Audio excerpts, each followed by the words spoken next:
Alright, you guys have your fill of lossless compression methods yet? Yeah, I thought so. I'm getting sick of looking at them myself actually. That's why we're about to start looking at the so-called lossy compression. We finally get to start losing some data, eh? So stay right there.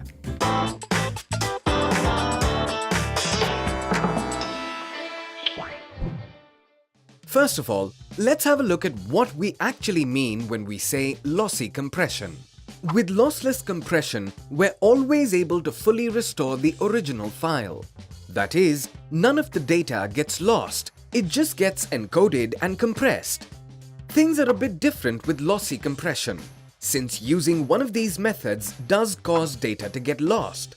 For an image, that might mean certain pixels disappear, or maybe particular tones get lost in an audio file. This loss of data will be more perceptible or less perceptible to humans, depending on how heavily compressed the file is. Of course, you're gonna wanna eliminate those pixels or those tones that the average human viewer or listener is unlikely to pick up on anyway. In any case, the original file is donezo. Now, unlike lossless compression, there aren't really any particular methods of lossy compression. Most of the time, several different steps are taken to get there.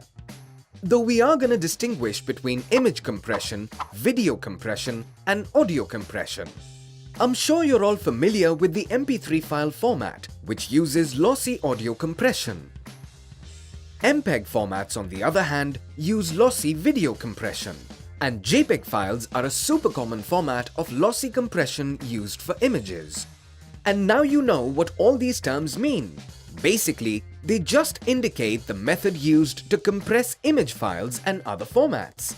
In the next couple of videos, we're going to be taking a closer look at how lossy compression works with images. It's typically a four-step process. First, the image is prepared for compression. This usually involves converting the image to another color space and applying subsampling. Don't worry about what all that means exactly, we'll explain that in the next video. So next, the file undergoes what's called discrete cosine transformation. Don't worry though, it's not as crazy as it sounds. The next step is called quantization, and then the last step is when the actual encoding takes place. We know about all the different coding methods from earlier videos. Now in lossless compression, only the fourth step is actually used. And some lossy compression methods don't use all four of these steps either. But JPEG and lots of other formats use all four steps, and Huffman coding tends to be used for the encoding part. The important thing here is that each step actually helps to compress the amount of data contained in the file. Steps 1 to 3 usually result in some data loss, which is why they call it lossy compression. Now, if you want to know what happens during each of these steps in detail, that's what the next couple of videos are gonna be about.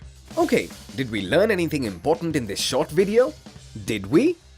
What you can remember is that in lossy compression, some data gets lost, and it's no longer possible to restore the original file. For image files, this is usually a four-step process. First is the preparation of the image. Then comes discrete cosine transformation, then quantization, and last of all, encoding. Alright, so don't even think about going anywhere else. Stick around and watch the next video!